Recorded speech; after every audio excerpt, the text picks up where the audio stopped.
How you doing, YouTube? Matt with Massive Beer Reviews, back with another review. Growlers. Growlers don't suck.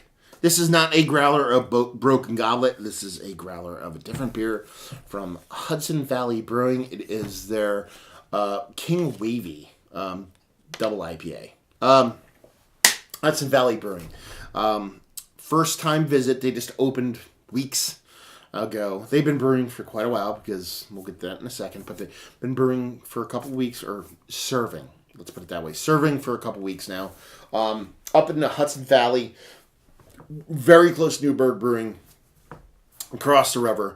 Little kind of like industrial complex, nothing too crazy. Cool little spot though. Fantastic beers, but what they usually do is soured beers.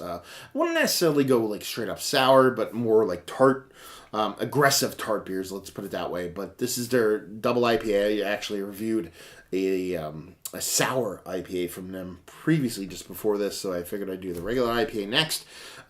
Just a cool spot, great beers. Figured I'd give it a whirl. And, yeah, here we go. As far as what it says on the growler, it doesn't, because it's not their beer. It just says on this little tag here, King Wavy. It's their double IPA at 9%. So let's pour this sucker, see what she's got. A little hiss on that sucker. Okay, room in there. Well, a little less room in there. A little nicer pour maybe next time. Fucking. Anyway, I'm being a douche. Yeah, so aggressive pour there, finger and a half, infinitely compact fucking bubbles. I mean, it's just off weight, and it's like almost like a computer generated head. That's how fucking like perfect the head looks, and it's gonna, your subtle haziness to it. It's not your uber turbid fucking New England style fucking IPA, but it has, haze for days, unfilteredness. Let's put it that way. So let's get a nose on her. Grass stankiness. It's all about like green grass, like not weed. Even though there's a little bit of weediness to it, it's more like fresh cut grass, lemon, citrus, a little bit of peaches. But it's all about the citrus in here. It's all about the fresh cut grass. And, yeah, nice hefty maltness there. Enough to prop up that kind of citrus fruitiness. It's not over the top. It's not juiciness. It's not super, like, stone fruity papaya kind of craziness. It's more like old school made new school as far as East Coast IPAs go. In the nose, at least. But it's got this nice sweetness to it, and it does have this funky grassness, this funky grass / weediness to it. So let's dive in, see what she's got. Cheers.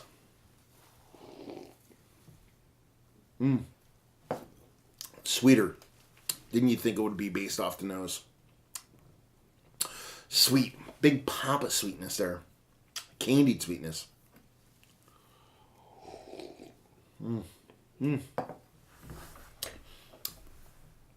Citrus, pithy sweetness.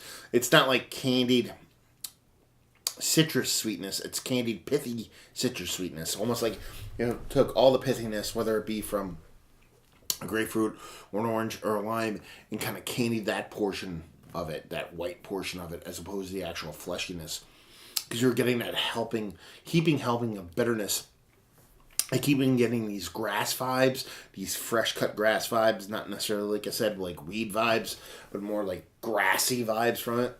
And that feels nice, not too crazy, a little bit of creaminess to it, almost like there was added kind of texture to it, whether it be like there's no lactose sweetness to it, but it has like a lactose sweetness, cream ale vibe to it, let's put it that way.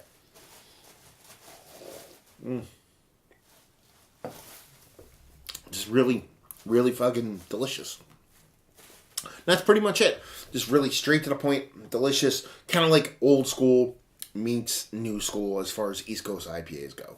So let's talk about it. Is it one of the better double IPAs I've had as of late? No, only because I usually like my double IPAs to skew a bit juicier, more new school hoppy.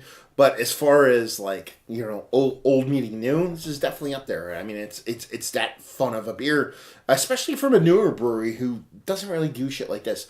They started brewing almost a year ago. and just started like pouring beers because they're all about like oat soury kind of beers. So for them to kind of wait a year to have the patience to do that, but also start producing those sour beers or actually pour those sour beers, but also produce a very pleasurable, very nice double IPA is pretty fucking awesome. So that's cool. Value and availability, a bit pricey. It's $20 for a growler, 32 ounces. You want this beer to typically be about maybe 14 to 16 bucks. So it's a bit pricier, and it's a brewery only thing, but they're brand new. But you understand, brewery just trying to make their hay, so I'll let it slide. And just say if you like what we like this. If you like old school East Coast IPAs and wish they had a new school version of that kind of floating out there, and you'd be like, I love me some old East Coasters, but I wish there was an East Coast IPA that had some new schoolness going on. This is pretty much exactly what that is. So you're getting those old kind of citrus notes, but you're instead of getting just straight up bitterness, you're going to start to get a little bit more kind of juicy. Even though earlier I said there was no juiciness to it, more sweeter, more unfiltered version of those kind of old school East Coast IPAs. That's what you're getting here. So if you kind of like those old school Easters, but you want a little bit newer stuff, or if you just like good beer made by breweries that are trying to make their nut, you know what I mean? Like I said, in this review, I think earlier, if not the earlier one, or the soured IPA that I did review wise, it's a cool spot, cool brewery, good people, good conversation, and just good beers. So if you're into good beers made by good people, it's definitely worth checking out. So yeah, Hudson Valley Brewing, out right on the other side of the river from Newburgh. Definitely check it out. Great spot, good beers, good people. There you go. Hopefully you guys enjoyed the review. If you didn't, anywhere in between, please leave a comment in the comment section below. Like, subscribe, and all that fun stuff. Facebook, Twitter, Instagram, Untapped, Massive Beers in all 4 of those places. And yeah, another review down. So hopefully you guys enjoyed the review. Hopefully you're enjoying a nice double IPA right now. And we'll see you next time. Cheers.